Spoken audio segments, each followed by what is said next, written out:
Cheers. Cheers. Welcome to Culture Night, Where each week we drink fancy wine and watch movies that are in some way culturally significant. I'm Andrew. and I'm Sarah, and we are back for season 5, episode 6.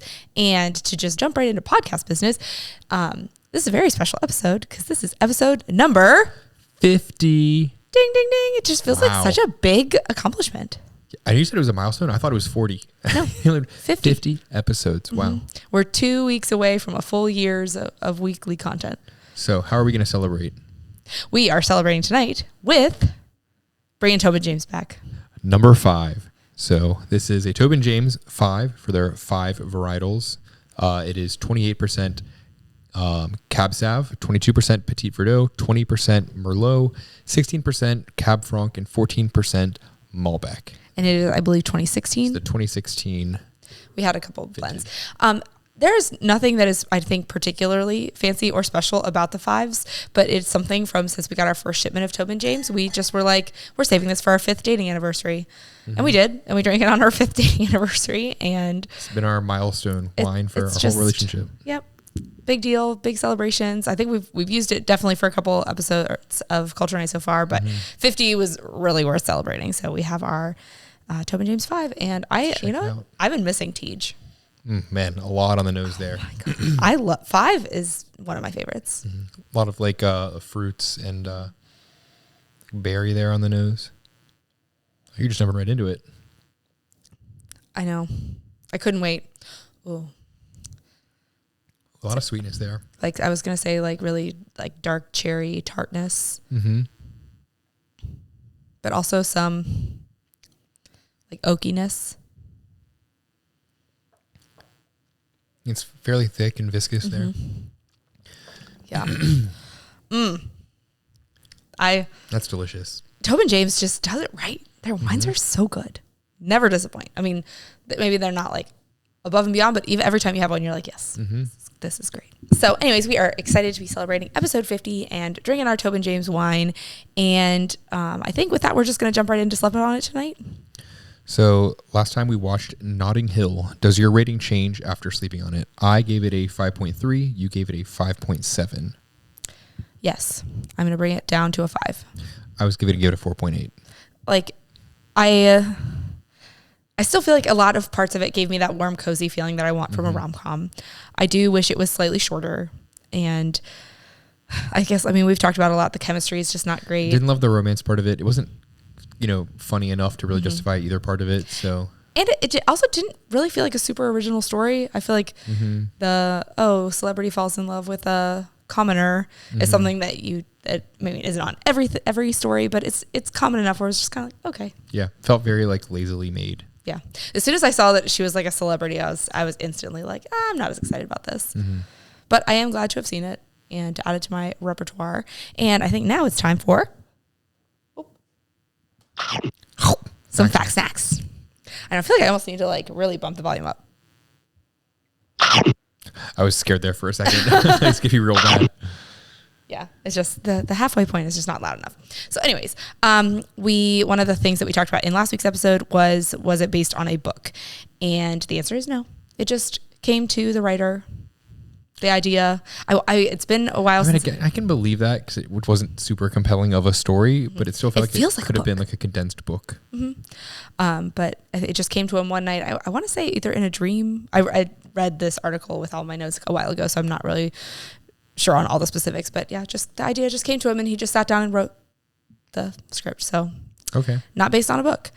But on that same note, we talked about how it was a very long movie. And could have done with a lot less. Apparently, the original cut of the movie was 3.5 hours long, and they had to cut out 90 minutes of the story. Well, thank goodness they did. Right? So, it could have been like a almost Gone with the Wind status type of movie, but nope. Somehow they had 3.5 hours of stuff to talk about with these characters. I think a lot of movies, they start out like really, really long there, and they cut down. They know they're going to cut down a lot of it. So they kind of film a whole lot, and then they see pick the scenes that work. Yeah. So, anyways, we could have sat through a lot longer. I'm glad that they cut it back some. And then my next note is that the owners of Hugh Grant's apartment, the one with the blue door, they ended up repainting the blue door and changing some of the architecture on the outside because so many fans came to Notting Hill to get pictures in front of the blue door, and like they lived there. Diehard fans of this movie. Apparently, I mean, it was like a big problem. And but as of 2019, the door has been repainted blue. But the people that were living there when this movie came out, not fans. Order has been restored. Yes. Nature So is healing. I don't know. I mean, 2019 was 5 years ago. I'm not sure if that is still up to date. But if you are going to Notting Hill, worth checking out. If you're making a trip specifically to Notting Hill. I mean, I'm sure there are people out there.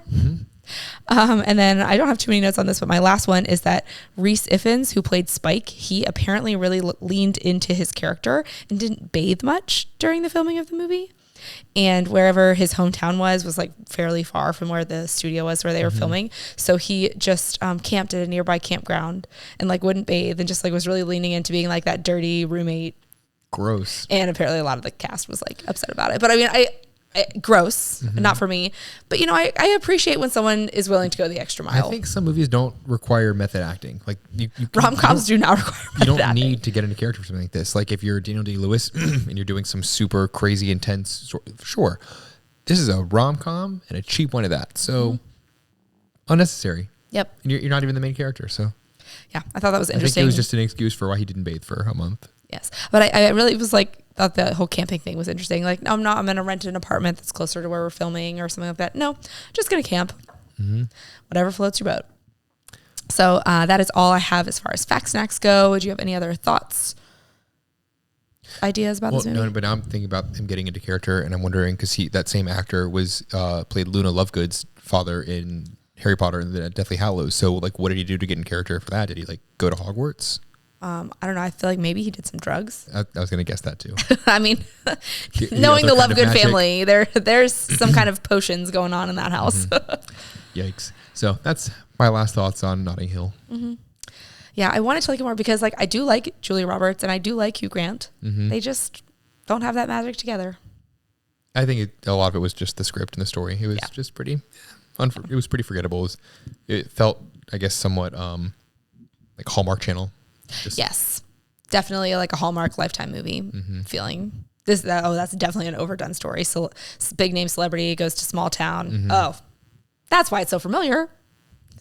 Anyways, so I think with that, we can close the chapter on Notting Hill and we can move into what are we watching tonight? So tonight we are watching Bridget Jones's Diary from 2001. It's surprisingly rated R. I believe it. I will get into that when we start talking about the movie. Okay. I know nothing about it, but let's hop into our time machine back to 2001. Where the top 3 movies released that year, speaking of Harry Potter and the Sorcerer's Stone, Philosopher's Stone for our British UK viewers, grossing $300 million, Shrek grossing $267 million, and Monsters, Inc. grossing $244 million. What a great year for movies. Right. But I mean, like such kid-focused movies, but I also feel like they were pretty revolutionary. I mean, obviously Harry Potter is Harry Potter and just was way above and beyond what anybody thought that little book was going to be. I feel like Shrek was like almost like a deviation from Disney, like going out into doing the animation, and there was like a lot of hype around that movie because it was so different from Disney. And I feel like the animation in Monsters Inc. with like the fur of the monsters and all that stuff was like very advanced further from what they've done. I'm just honestly surprised they're so close. $300 million for Harry Potter, $267 for Shrek, and right behind that, $244 at Monsters Inc. I mean, that's a lot of money. I would have thought Harry Potter would have been even, a bit higher than that. But then again, Shrek was a great movie and Monsters, Inc. was a Disney movie. And I can tell you for certain, I saw Harry Potter that year and I saw Monsters, Inc. I'm not sure about Shrek in theaters. I mean, I definitely have seen Shrek many times, but I remember going to see Monsters, Inc. in theaters. So some of those are my dollars. And then all the way down at 31 was Bridget Jones's Diary. Grossing just $71 million. The top 3 songs released that year were Hanging by a Moment by Lifehouse, Fallen by Alicia Keys, and All for You by Janet Jackson. So pretty great songs there, some bangers for sure. Now, have you seen Bridget Jones's Diary before? I have not. Have you? I don't think so. And I will just hop right into what I know about this movie. I know it has Renee Zellweger in it. And that's all I know. And I don't know who I want to. Oh, no. I don't really focus my thoughts. What I know she's in it. I remember there being a lot of hype in the women in my family. I'm like the youngest cousin, so like everybody was so much older than me and they were all seeing this. And I remember them talking about it being pretty scandalous.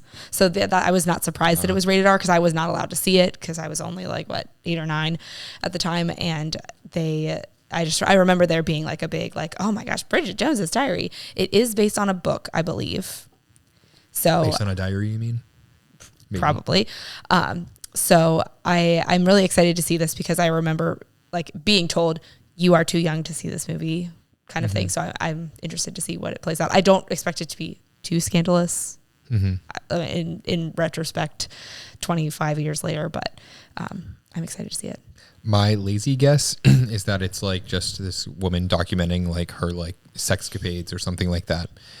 What I'm hoping is I love what you hope for. Is that like Bridget Jones's Diary is something kind of like a Davy Jones locker type thing? So this is some sort of like sex purgatory that they get sent to when they sleep with her. Sounds like Ghost of Girlfriends Past. Sure.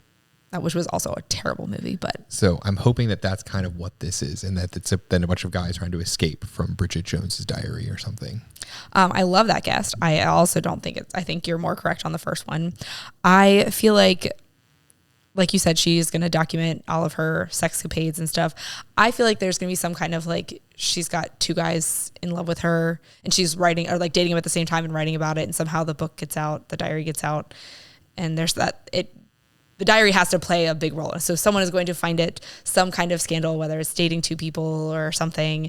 Or do you think maybe this is some sort of like, she's publishing like a weekly news column or something and keeping it anonymous, and her name's not actually Bridget Jones, but like that's her news column, whatever, and then suddenly the guys connect the dots on it. Oh man, I'm excited. Kind of like some Never Been Kissed / Sleepless in Seattle type. I'm into that vibes there. We'll see. Yes, I'm very excited, and I'm also excited because this is one of the shorter movies that we've seen. Nothing excites us more than a movie that hovers around 90 minutes, or less. The less, the better. So, anyways, that is all we know and all of our guesses for Bridget Jones's Diary, and let's go drink some wine. Catch you guys after the movie. Cheers.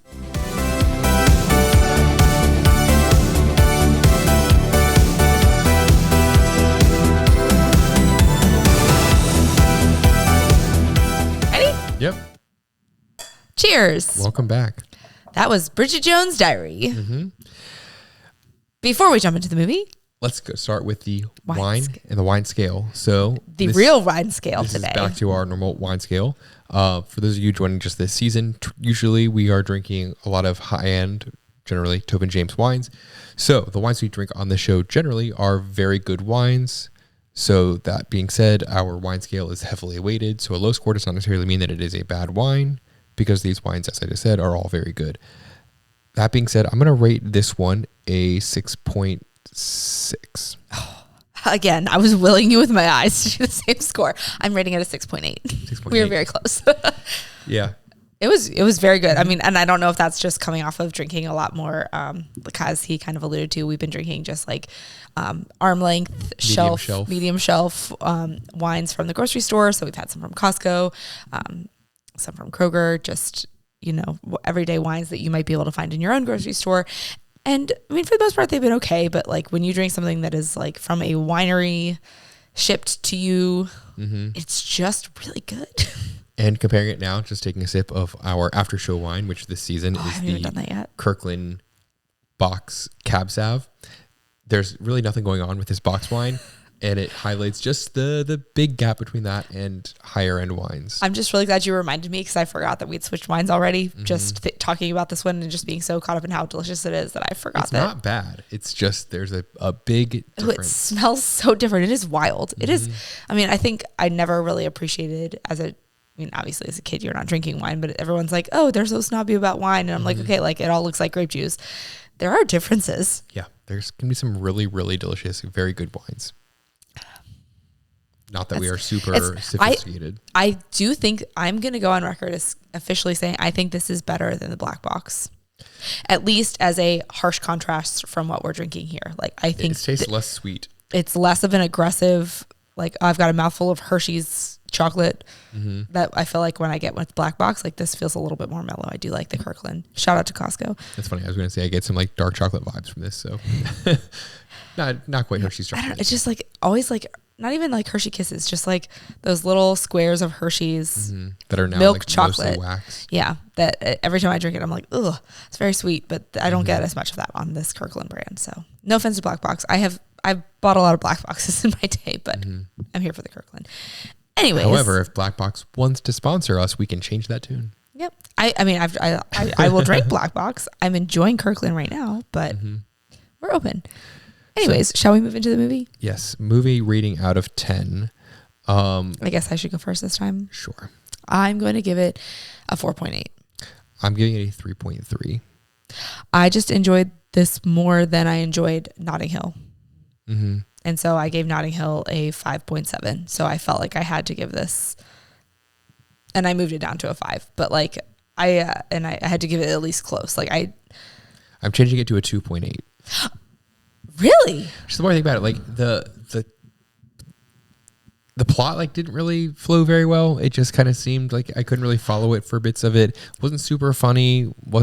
I do think like the more I was watching it, I was like, it's not that the story is bad. I just don't think the writing is great. I feel like the last 2 weeks, like the stories have been fine, but the writing just is not doing the characters any favors.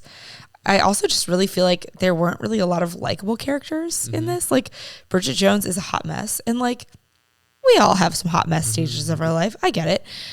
But she just like is very disheveled, and it's just like kind of hard to be on her team. She didn't really have any like redeeming qualities. Right? Anything where you were just like, oh yeah, like I'm rooting for him to like see past. And there's like 3 seconds of the movie where she's like on a exercise bike and like replacing her books with women empowering books, right? And it's not like she's at all out of shape in any portion of the movie. And then like Colin Firth has like no personality. Like maybe in the 3 seconds he's helping her cook, but like he's pretty boring. I was like, please don't fall in love with him. He's the worst. And Hugh Grant is like, you see why she's attracted to him, and you see that like interest she has. But he seems like a douche. From the get-go, he seems like an asshole. So, I mean, and even like all her friends are really quirky and weird, and her parents aren't super likable. There's the weird uncle that's not her uncle. Didn't flow very well. No one quotable. Not really anything really that. No one was super likable. I mean, I liked the setting, the Christmas because it was in England. Yeah, I mean, I'm in a strong I need to be in Europe always phase. I get it. But and you know, you throw snow in there, and like I need to be there right now. That's like speaks to my soul. And there were parts of it that I did enjoy and I thought were funny. I do appreciate her friends. I do think they were very funny, and they added a lot of comedic timing to them. I think the fight in the street was hilarious. That was my favorite part. Yeah, it was okay. You can hate it all you want. I don't love it. Anyways, I'm sure it was fun for them to film, but for sure. Let's hop into the movie description. We can talk about it more. Bridget Jones is a hot mess, and she starts dating her boss. That ends up going terribly wrong, and she ends up falling in love with another guy who also happens to have been friends previously with the guy the boss that she hooked up with. And she's known her whole life. Yeah. All right. Oh, this descriptor is good. The adjectives on these are just great. This one looks short and sweet. Sometimes they're like several pages long. I'm glad this one's short. A chaotic Bridget Jones meets a snobbish lawyer, Colin Firth, and he soon enters her world of imperfections. We're really, really just skimming on a lot of details. This person here summarized the cliff notes with that one. Yes. That was nothing about Hugh Grant. It's like they definitely didn't see the movie. Yeah. They just kind of were like, they looked at the cover of the movie with them, and it was like, this is what this movie is about. It was you watched the first 5 minutes, you watched the last 5 minutes, and then you just give a quick synopsis of it, because that completely cuts out like the entire. They didn't even mention the diary. Right? Come on. Anyways, was the movie what you expected? More or less, I expected it to be like her sleeping around like more, and it being raunchier based on what you said. It was more kind of, I guess by today's standards, like it was pretty remarkable. I was expecting more scandal. I mean, she's just like such a mess. Like that's the scandal part of it, is just her chaos. But I was expecting like a diary of her sleeping around. And once it was like set in the publishing house of where they were working, I was like, oh my God, her diary is going to get leaked by somebody. And like, that's how things are going to come out. And that's where the scandal is going to come from. And like, that's a juicy story. So like actually publish it. I am here for that. It's like just kind of like a very minor subplot of her story. And yeah, and it gets discovered in one spot, but then it turns out to not be even a big deal at all. Yeah. I had high expectations. They didn't meet them. It was not what I expected. How well did it age though? I don't think it aged very well. Yeah, it seemed to be like not. Maybe at the time it was more like scandalous and raunchy, but by today's standards, it's pretty. I feel like there was a lot of like the feminists would not be happy with this movie, I guess is what I'm trying to go for. All the smoking, I guess this like how well did it age? But I mean like or could it be made today? All of it, both of it. Just like a lot of like her being put down for being a woman in the workforce and being 30 and not being married with kids. Like it was just like really downplaying a lot of these things that are a lot more normal now. And they kind of call it there like, why are so many people in their 30s like not being like not married now? It's like, well, I feel like a lot more in the 30s are not married today. It's a lot more common now. Yeah. And it just, and like he was so like Hugh Grant character was just like really gross and like condescending of her and just, and like, yes, that still happens, but I feel like it's not as much out there. They made more light of like sexual harassment essentially in the workplace. Yeah. That's what I was trying to say. And just a lot of things where I was like, I just feel like we wouldn't enjoy watching this in 2024. Like we are more progressive than this. Yeah. It wouldn't be like the heartthrob. It would be much more, you're the creep. Did they say the title of the movie in the movie? It was written in her diary. Yeah. She wrote it. I don't think she ever said it. I don't think it was said. No. Or what? The diary of Bridget Jones, spinster and lunatic. Honestly, I think that's a better title. That's what the sequel should have been. Does the title fit the movie? Sure. If the diary just didn't play enough of a role into it. It was just like kind of like a loose way to tie story to story, like to like but bring in. But there was no other good like decent like storyline really that you would comment on with it. Otherwise, like what differentiates it from like literally anything else? I mean, I feel like, you know, like Aaron Brockovich, just call it Bridget Jones. Like, I feel like the diary is it's like, I was expecting the diary to be something that gets leaked or that is like, I'm writing down like all of my sexcapades. Like, it's like this really juicy thing. And it's just kind of like, I weigh this much. I've had this many cigarettes and I hate Mark. I hate Mark Darcy. Like, yeah. I mean, if you just went with Bridget Jones, like the Annie Hall method, like, yeah, it would just be another, like, it's boring, name but out there, but when you put the diary in there, I expect it to be more like Chamber of Secrets. The diary is possessing Ginny Weasley, like taking over a situation, not just like Ginny Weasley. The Harry Potter reference. I'm just deep in Harry Potter right now, but it just seemed like it was just like a very like loose background thing, not an active part of the story. Yeah, I think it's something like maybe like love triangle or something like that, but I don't know. I think it implies more than the story actually gives you. Yeah, at least it's fine. It's like the only thing carrying the plot forward. So true. Give it, I guess, it's credit for that. Were there any actors that went on to do bigger things? I mean, I feel like yes. Moaning Myrtle.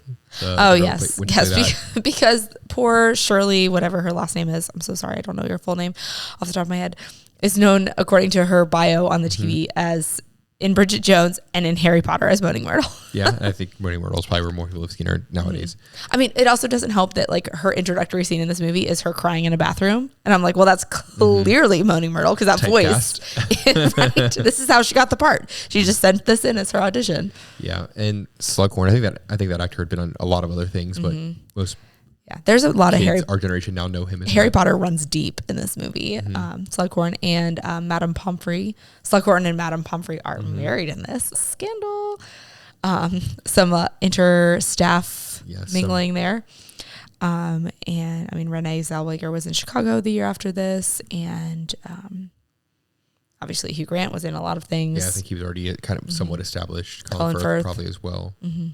But they both. I just assume most of these people are pretty established because in my lifetime they were pretty established. But it's kind of always also hard to tell like when this movie falls in their career trajectory. And some of these guys like they have like 4 movies in a 3-year span, and we're seeing them now because this was what last week was 99. This is 2001. So like Hugh Grant could have been in like the middle of his big rise, or I think he also then did a bunch of other similar rom-coms around this time. I think this is when he kind of started blowing Love up. Actually was 2003, so like 99, 2001, 2003. Colin Firth in that too. Yep. I know. I'm shocked there wasn't more Love Actually cast, just because I feel like Love Actually was like the big names of Britain. I'm shocked there wasn't a very ensemble British cast there. What impact do you think this movie had on pop culture? I remember there being hype around this. I mean, like I said in the intro, like I remember it coming out. I'm interested to go back and kind of see what I can find of what the people in 2001 were saying about this movie. I kind of figured that it wouldn't hit as hard in 2024 as it did in 2001. But I mean, I remember it being a thing. Me too. I feel like it was bigger in my mind, and I guess because there were a bunch of sequels, maybe it's why like I heard more about it. But I thought this was going to be, either better of a story or more scandalous or more anything. But it just kind of seemed pretty like a flop to me. Yeah, same. Do you feel cultured after watching it? Barely. Yeah, I have to say yes, because I mean I remember it coming out. I remember hearing people talking about it. I remember being told I was not allowed to see it. Like. There's so much to it where it's like I've always wanted to watch this. I'm also shocked that I haven't watched this before now. Like I've been an adult for a long time. I definitely could have seen it, but I feel like the R rating was more because they said fuck a lot. It wasn't really anything otherwise really scandalous. Yeah, I mean they alluded to like some sleeping together. There was when they when they talked about Hugh Grant sleeping with Colin Firth's wife, there was like fully like they were naked people. Some butts. There were some butts. Oh, and like her sliding down the pole. Yeah. I mean, that's what I'm guessing. But you take out the F-bombs, and I feel like it was much closer to a PG-13 in my mind. So on to notes. Yeah, wraps up our culture questionnaire. Do you have to go first? Do you want me to go first? I can go first. Okay.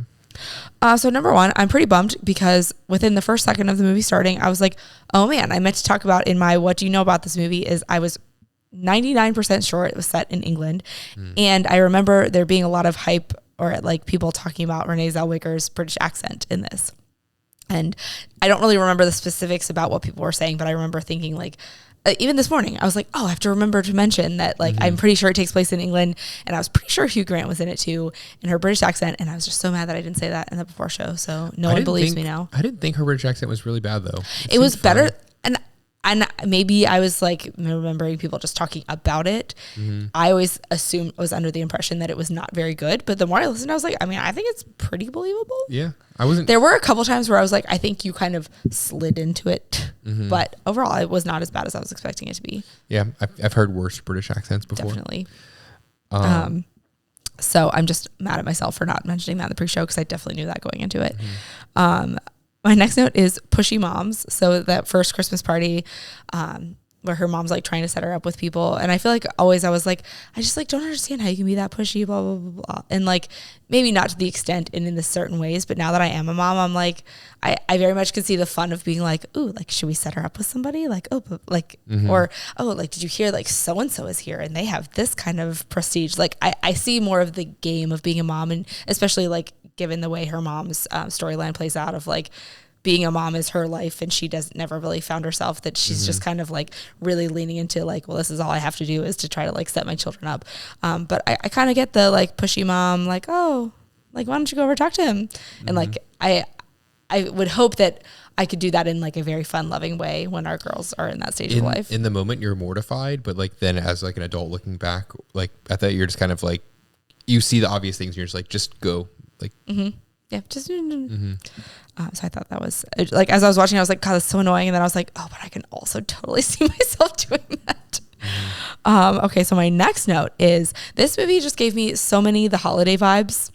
So it takes place in England.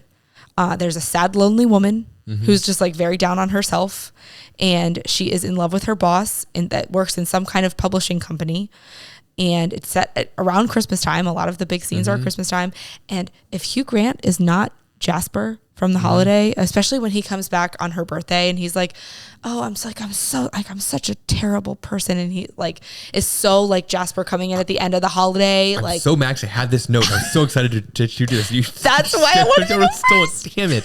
Because even like the scene when she's with her parents, they're driving in the car and she like gets out. I was like, oh my God, is she going to run? And it's going to be just like, I know, I was hoping she was going to run too. Running through there. I can hear the holiday like theme in my head. That one. Yeah. Like her running through there. I'm like, oh my God, it's the exact same, like just the British section of that movie. The Holiday is much better of a movie. God, yes. But like at the more, especially that Hugh Grant scene at the end where he's come back and trying to like beg her for forgiveness and like really plead like in the most condescending, gross, creepy way. I was like, oh my God, you're Jasper. I so also badly want to add to the culture questionnaire. Is this technically a Christmas movie? Right? That was going to be one of my notes is like, so do we classify this as a Christmas movie? If you're looking for any alternative Christmas movies, if you're sick and tired of watching the same ones over and over again, this is yet another one that technically has some Christmas scenes in it. You can throw it in there.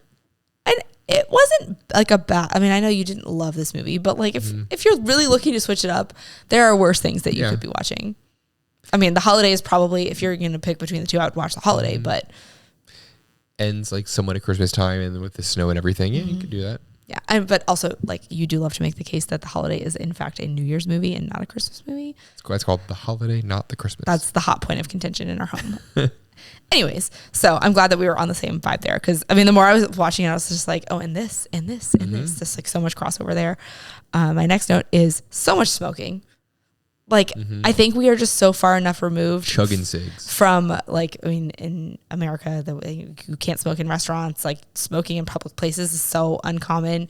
And I mean, we just went to France this winter and we were so caught off guard by still how many people are smoking in public there. But just like every time I see it still, I'm just like, oh my God, that's what life was like. You see people vaping now, but like, yeah, it used to be, and in Europe, I think it somewhat still is in a lot of places, just chugging cigs. And I think it doesn't help that we both are like coming off of a little bit of a cold, in case you can't tell by our sexy voices, that just like the idea of like my lungs enduring any more than they're already going through. I'm just like, oh my God, these poor people. And it also always makes me wonder, like, are they really just sitting there chugging cigs on set, or, you know, what kind of like alternatives do they have to that? I'm certain there is stuff now, like where they like you have to learn to smoke for this role. That can be our behind the screens for next week. Because I imagine that it used to just be, well, why not just like actually smoke the cigarette like during the scene? And nowadays I think it's probably more just like give me something fake to give off the illusion. Yeah. And that's like how I spent half the movie, because they're smoking in half the movie, just being like, I wonder how they like, do they still do that? Or like, you know, are they still smoking? All kinds of questions around that. It's just definitely very jarring. Okay, so after she catches Hugh Grant cheating on her with whatever her name is from New York, and she goes in to talk to him in his office, and they're like, wait to have this conversation about how he's been cheating on her, and and he waits to tell her that they're engaged, but they wait to talk about it at work in his office that is on a pedestal made of glass in front of the entire office. Like, I was just like, is this really the best time for this? I feel so uncomfortable either being in an office where I'm looking down at everyone from this like glass box, or like working where I can look at my boss in his glass box at all times. Right? Like, that's like worse than the open floor, just the usual open floor plan. Like, is that just something that is in movies? I mean, obviously I know like the office life nowadays is a lot more like big open concept, like very different than what it was back in the 80s, 90s, and early 2000s. But I just feel like that has to be something that was like just in the movies of like, oh, I'm superior to you. I don't see the point of having that. Like it just seems awkward for everyone involved. Yeah. And I mean, like the whole actual physical setup of the office was upsetting to me, but I just like also still can't believe that they were like, you know what? Let's talk about this at work. Like you couldn't meet up for coffee and just be like, or call him and be like, you suck. Like, no, and then him being like, oh, but actually we're engaged, just so you know. But also, like, you're going to get engaged to somebody that lives in New York that you've, like, apparently hooked up with a couple times. That just, like, I just didn't buy it. He seemed like otherwise a good guy. I don't know. Guy caught me off guard. You're right. Okay, and then my last note is I never would have gone to that couple's dinner that she went to. Sitting at the head of the table. I mean, and And I say that as being like someone that has been in a couple since I was like 20, early 20s. But like, I just look at that and be like, I just think I would be like, you know what? I do love you all individually, but like all of you together is just too much for me. And I don't think that I need to be at this dinner. Yeah. Being the only one. Yeah. Because I mean, it's like the way it's introduced to is like, oh, dinner with blah, blah, blah. But like, you know, what's worse than that is like with a lot of couples. And I'm like, a lot of couples, what's she talking about? And then it's like literally a table of like 30 people, or not 30, like what's worse, 15 that people? Or then them being like, oh, we're going to set you up randomly with someone. And now it's like, you're the only like person there. It's like, you don't really know the couple, or like you're awkwardly trying to act like you're couple-ish with this like blind date essentially. I think I would rather be there on a blind date situation than be there by myself. You're not the only one. Because then you could just kind of like, even if you're not like. Depends how bad the blind date is. Yeah. In my best case scenario, you could at least like be like, even though we're not vibing here, we can just talk about how horrible this is. Get someone at least to like talk shit about them. Yeah, super awkward. I do want to talk one more second about I didn't write this down, but the fight at the end. I just thought it was hilarious when the guy friend of hers just opens the doors to the restaurant across the street and goes, "There's a fight!" Like, come on, like everybody's been waiting their whole life to watch a fight in real life. Well, I think they all kind of take a beat to be like, "What? Well, I got to see this now," and they all kind of pop up. I thought it was super annoying that they flew through the glass of the window. Like, like how horrible of you to put that business through that they have like a fucking hole in their window. Sorry for. But the friend says like, "There's a real fight," but then they come out and like it looks for a second like it's just gonna be like it's kind of over. And I think I'd be so disappointed. Be like, I got up, you know, for my dinner to watch this. But then you at least get some like punches and throwing through the glass wall. They got their money's worth. They definitely did. I just thought that whole scene was super hilarious, and I thought that was such a fun way for that to play out. I was annoyed with Colin Firth though, for not being like, "Why are you with this guy? Like he hurt, like how much he hurt me." Like putting all of that out there sooner. And I guess seemed to be pretty bad at like talking. Yeah, he was just such a dull, boring character. I mean, I think that's why I was like, I feel like in other redeeming qualities, he had in other movies, you're like, oh, but like be with that guy. He's the good guy. And neither one of them seemed like good guys. So I was just kind of like, eh. So I was hoping more for like this season is just having some more of like that to actually really cheer for it. And this was kind of like, yeah. All right. All right. So that wraps it up for me. I will send it on to you. So my first note is at that first Christmas party, Colin Firth was a little ahead of his time with that ugly Christmas sweater. Like the reindeer, like she was giving him shit for it like the rest of the movie. I thought it was fine. And nowadays would be just kind of like that's pretty dope. Yeah. Like her face, once she saw it, when he turned around, I was like, why are you making that face? Like, it's a Christmas party. You're wearing a Christmas sweater. I feel like the rise of like ugly Christmas sweaters really skyrocketed years after that. But honestly, I feel like it's like a classy ugly Christmas sweater. I mean, like there's some ugly sweaters. Like I feel like that one was like very tasteful. More what she was wearing was more like the tacky ugly that people like think of with that. And hers was like, you look like you're wearing a tablecloth. Okay, like she said, I'm wearing a carpet. And I was also looking at it and I'm like, well, why didn't you just take the vest off? Why don't you just wear the red shirt with the skirt and you would look less like a carpet? But putting the vest is the worst part of the outfit. Yeah. Also, if my mom laid out an outfit for me when I was 30 and said, oh, I put something on your bed for you to wear. Love you, Mom. But like, I probably wouldn't wear it, especially if it was that. Yeah. So if I already thought I came prepared with something, I'd be like, right? Wear this. Because later she's wearing like the prostitute bunny thing. Like she obviously doesn't really care. Yeah. I can't get over. I can't believe I didn't even mention that. I hope you talked about it because like, whew. No, I did not talk about it, but I did talk about, don't you just miss those like translucent colored monitors they had in their office? Like the teal blue. Much. Oh my God. Nowadays everything's just, it's these, thin black curved screens. There's just no character to it. You can't see in the internals. I love my lightweight laptop. I will not deny that. But like, as soon as I saw that colored translucent laptop or computer screen monitor, I was like, I want to purchase one. Recently in the last like 5 years, I've looked at buying a clamshell MacBook that would not really be functional, but I just like physically want to own one because that's all I've ever wanted. Those clear Macs were like the epitome, and they had the Macs at the Sit Up Britain or whatever it was called, that other place. Cause I was looking at those monitors being like, are those like thinner Mac monitors? No. I was like having this whole like mental thought. Imagine if they like made those today, like those same like colored whatever clamshell ones, and they just filled all the extra space because obviously they can be a lot thinner now. Let's make them the same size, fill that extra space with batteries. So now you've got like a 6-day battery in this like dope 90s looking like translucent clamshell thing. Dear Apple, right? Nostalgia is hot right now. You can pay us like 1% of your sales, and we'll take it. That I'll just take one for free, like just one. Like I just want one colored clamshell MacBook in my life. I will take 1% of your sales.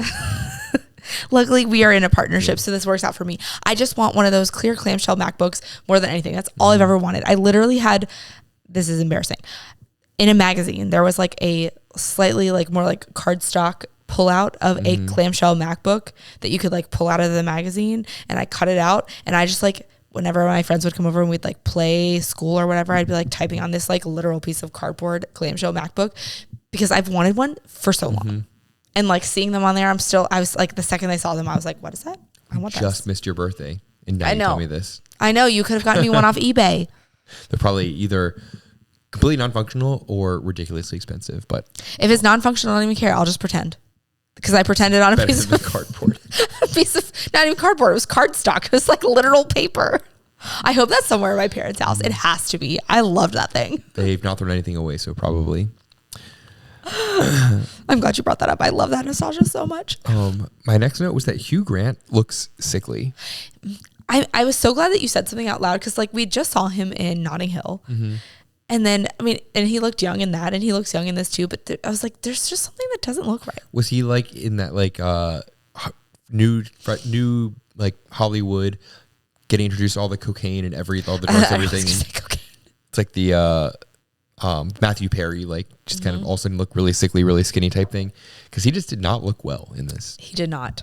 I will say I did think that, I mean, if there is anything that doesn't scream like 1995 through 2002, it's like Hugh Grant in this movie. The hair, just like how he dresses, the open but like the low button downs. Like, I mean, I was just like, this is an like era.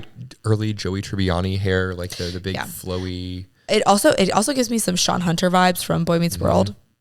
That like that hair was definitely like an iconic look of the 90s and very early 2000s. Once you hit like 2003, 4, it was less like that. But speaking of somewhat iconic, we also had another Hugh Grant voiceover alert. It was very short. Did I miss it? When they showed him, like they were like when they got married or something in her like daydream. It was very short, but we still technically got a Hugh Grant voiceover. It's what he's known for. He just can't help himself. That's why I have you as a partner to just like pick up on those things. Good work. My next note is that we had some 90s/2000s era slow-mo, in that it was like the frame rate was just kind of like slowed down in the playback, and so it was very choppy. Nowadays when they do slow-mo, it's like, okay, you're playing this at 24 frames per second, so you record it at like 48 or 60 or 120 or something, so you don't miss it, or you don't like miss the frames in between. In this, it's like it was just clearly filmed at 24. They just flayed it back, which means every other frame was skipped and just looked really choppy. I think I first noticed that, honestly, when we were watching or rewatching The Lion King like a year or two ago. And there's like a scene where Mufasa is fighting, and like it looks really cheesy, like even though it was a cartoon animation thing.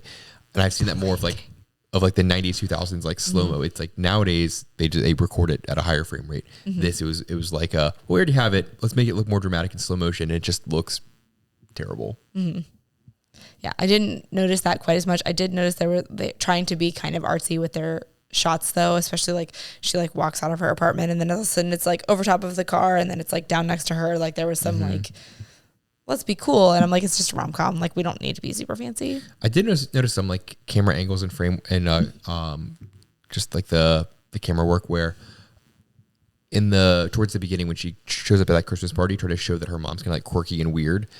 They show her walking in and they then switch to an angle where the camera's at the top of the stairs, but like at a slight angle to kind of like show like this weird like perspective of the room to show like, oh, weird, quirky, odd. Yeah, but all the striped wallpaper throughout the rest of the movie. All the striped wallpaper in that definitely highlighted the like weird angles because there was, I mean, striped wallpaper, floor to ceiling. I did not notice that. Oh my God. I thought I even pointed it out because I was like, oh my God, it is like aggressive in their front hall. Missed that. My last notes were that this feels like the holiday, as we touched on, and that this technically counts as a Christmas movie. It does. I would like to also talk about for 1 second the soundtrack on this. This was much better than Notting Hill. I mean, like It's Raining Men, All by Myself. There was another one at the end that I knew I should have written it down because I was just like, I was actively thinking about how this soundtrack was much more like very dramatic, totally fitting the vibes of what was going on in the moment. I really appreciate the soundtrack of this movie. Yeah, I didn't pay as much attention, but I did notice when you called out the Boyz II Men there. Yes. Oh, Boys to Men. What are you called? It's Raining Men. It's Raining Men. Sorry. We called it It's Raining Men. There. It's Raining Men. Yes. It's such a good song. But there's one more song that at the end I was like, oh man, like this is like what I think of with these movies. So that definitely gets like a check. And I think that's part of why I gave it some points in my score, because I was appreciating the soundtrack, especially the last like 30 minutes of the movie. I was really leaning into the soundtrack. Mm-hmm. But yeah, it was overall a letdown. Yeah. And honestly, I feel bad because I feel like that's kind of been the vibe of this season. I was hyped for this season. Yeah. And so far, I've just been. That wasn't good. Yeah, it just. Yeah, I don't know. I don't know where we went wrong. Maybe we should have like crowdsourced some better recommendations or something. But so far, it's been pretty lame. I mean, but I felt like these were all like relatively big titles from the decades that they were coming from. And, but also like we did try to put the caveat of like, we haven't seen it before. So anyways, hopefully next week's better. Yes. And hopefully it should be from what we've got planned. So anyways, I think that about wraps it up for tonight. So thank you so much for tuning in to another episode of Culture Night. We are on Instagram at Culture Night Pod. If you have any questions, thoughts, concerns, comments, anything that you want to add to anything that we share here, you can message us on Instagram, or you can email us at culturenightpod@gmail.com. If you're watching on YouTube, if you could subscribe, like rate and review wherever you get your podcasts, all the things, we would really appreciate it. We're having a lot of fun. We love watching these movies. We love hanging out, and we appreciate anybody that is here watching us. So thank you for being here. And until next time, cheers. Cheers.